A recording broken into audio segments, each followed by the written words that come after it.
Historia de Pablo Emilio Escobar Gaviria. Pablo Emilio Escobar Gaviria fue pionero en el tráfico de cocaína a nivel industrial. Conocido como El Patrón, dirigió el cartel de Medellín desde la década de 1970 hasta principios de la década de 1990. Intervino en todos los eslabones de la producción de cocaína, desde la adquisición de pasta base de coca en los países andinos hasta el abastecimiento de un boyante mercado de la droga en Estados Unidos. Además, confrontó al Estado en cuanto a la extradición, demostrando que la violencia extrema puede obligar a los gobiernos a negociar. Como la mayoría de sus socios en el cartel de Medellín, Escobar provenía de un entorno social humilde. Abandonó la escuela porque su familia no podía costear su educación y poco después comenzó a participar en delitos menores. Sus primeras actividades criminales fueron el contrabando de equipos de sonido y el robo de lápidas para revenderlas. Más tarde se involucró en el comercio de cocaína, fundando el cartel de Medellín en la década de 1970 y el clan de los hermanos Ochoa Vázquez, Jorge Luis, Juan David y Fabio. Los hermanos Ochoa fueron inicialmente los cerebros empresariales de la organización, mientras que Escobar se encargaba de la protección del grupo, posteriormente se convirtió en su líder indiscutible. Durante el auge del cartel de Medellín en la década de 1980 y principios de los 90, Escobar controlaba casi toda la cadena de suministro de cocaína. Supervisaba la importación de grandes cargamentos de base de coca de Perú y Bolivia hasta Colombia, donde era transformada en cocaína en laboratorios en las selvas. La droga era almacenada en Colombia para luego ser llevada por aire a Estados Unidos. Se estima que en la década de 1980 la organización suministró más del 80% de toda la cocaína traficada al país, enviando unas 15 toneladas al día. En este periodo, los secuestros realizados por grupos guerrilleros llevaron al Estado a buscar la colaboración de los grupos criminales. En 1981, el secuestro de la hermana de los Ochoa llevó a la creación de un grupo paramilitar financiado por el cartel de Medellín, conocido como Muerte a Secuestradores, más. A mediados de los 80, el control de Escobar sobre Medellín aumentó cuando fundó un servicio de cobro de deudas conocido como la Oficina de Envigado, una oficina en la alcaldía de Envigado, municipio vecino de Medellín, donde Escobar pasó sus primeros años. Escobar utilizaba la oficina municipal para cobrar el dinero que le adeudaban los narcotraficantes, enviando sus sicarios a quienes se negaban a pagar. A diferencia de muchos narcotraficantes de hoy, Escobar no temía alardear de sus riquezas. Se estima que, a mediados de los 80, su cartel obtenía ingresos semanales de unos $420 millones, y él mismo llegó a ser incluido en lista de multimillonarios de Forbes durante 7 años consecutivos, entre 1987 y 1993.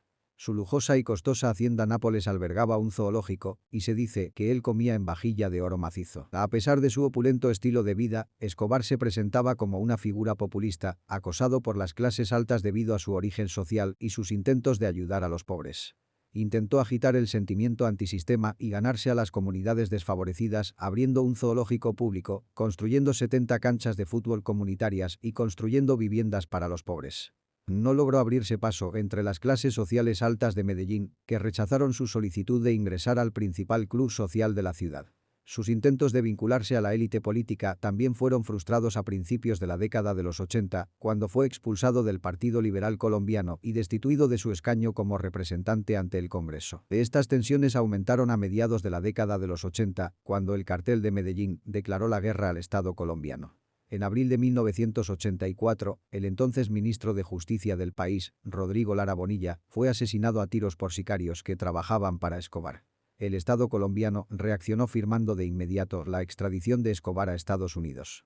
Como respuesta, los sicarios de Escobar asesinaron a decenas de jueces y policías, así como a varios periodistas, a finales de la década de los 80. Durante las elecciones presidenciales de 1989, los sicarios de Escobar asesinaron a Luis Carlos Galán Sarmiento, candidato del Partido Liberal.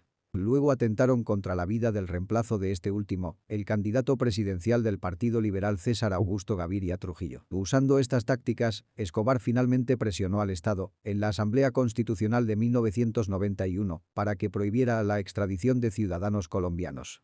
Logró negociar su entrega a las autoridades y se pasó a vivir a una cárcel conocida como la Catedral, que fue construida por él mismo.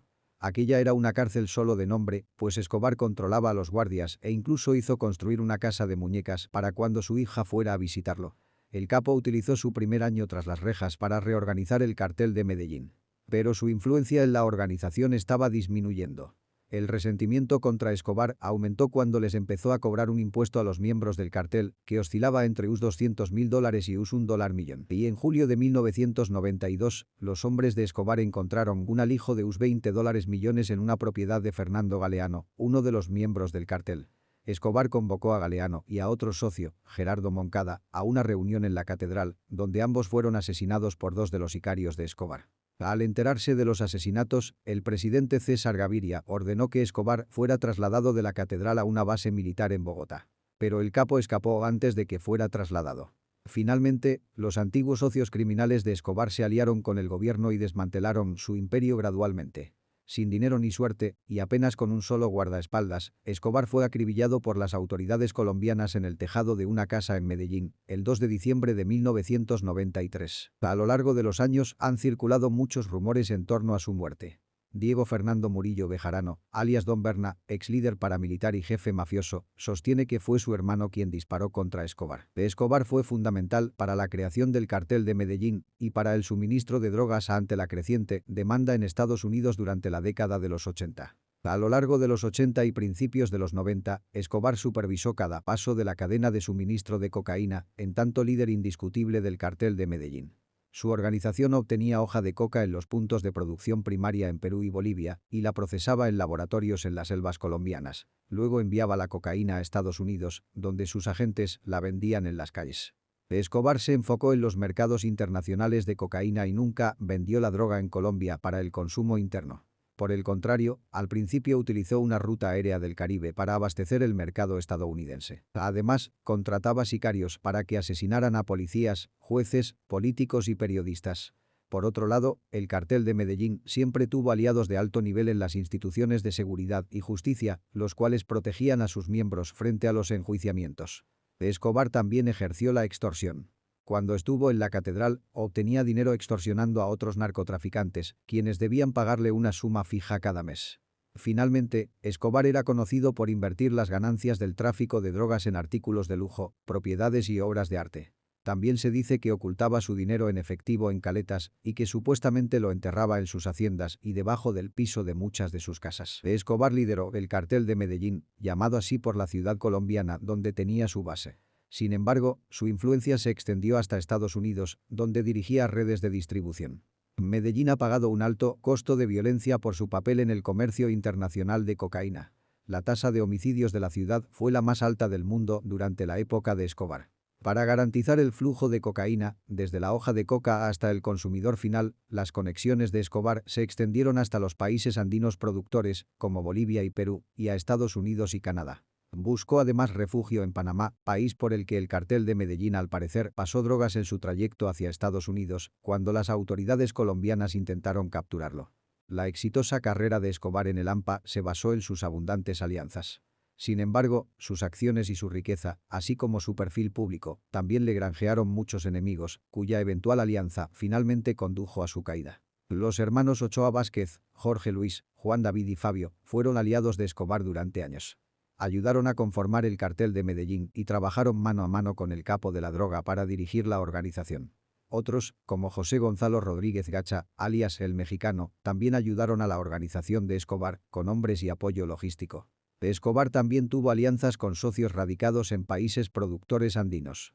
Se sabe que Jorge Roca Suárez, alias Techo de Paja, proporcionó cargamentos de cocaína a Escobar, así como a su propio tío, Roberto Suárez Gómez, conocido como el rey de la cocaína en Bolivia. El cartel de Medellín también conformó alianzas con grupos mexicanos para traficar cocaína a Estados Unidos. Escobar se alió con el líder del cartel de Juárez, Amado Carrillo Fuentes, alias el Señor de los Cielos, quien utilizó su flota de aviones para transportar las drogas de Escobar como parte del cartel de Guadalajara. Uno de los eternos enemigos de Escobar fue el cartel de Cali, el cual cooperó con el cartel de Medellín a principios de los 80, con el fin de estabilizar el mercado de drogas y dividir el territorio en Estados Unidos. Sin embargo, hacia 1988 ambos carteles ya estaban librando una feroz guerra territorial en Colombia. Finalmente, el cartel de Cali financió a elementos del cartel de Medellín, los cuales se volvieron contra Escobar después de los asesinatos de Galeano y Moncada en la catedral en 1992. Dichos elementos atacaron la estructura de apoyo de Escobar y se autodenominaron los perseguidos por Pablo Escobar, Pepes. Un líder del cartel de Cali, Francisco Elmer Herrera Buitrago, afirmó que él mismo invirtió us $30 millones en la guerra contra Escobar. El principal objetivo de los Pepes era ir tras Escobar. Estos trabajaban con el Estado, del cual recibían protección. Entre los miembros de los Pepes se encontraban los fundadores de lo que más tarde se denominó las Autodefensas Unidas de Colombia, AUC, los hermanos Fidel Antonio Castaño Gil, alias Rambo, Carlos Castaño Gil y José Vicente Castaño Gil, alias El Profe, así como Don Berna, quien se vinculó a las AUC más adelante.